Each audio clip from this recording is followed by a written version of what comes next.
Iinom kasi tayong gamot.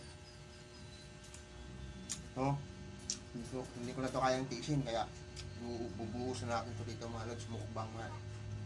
Ayan. Ayan, kain tayo. Ayan. Apaka talaga. Very, very, very.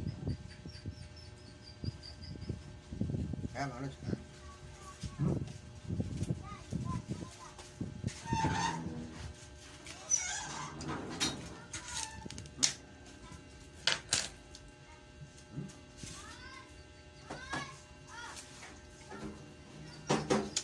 Buntot ng hipon mga lods, masakit.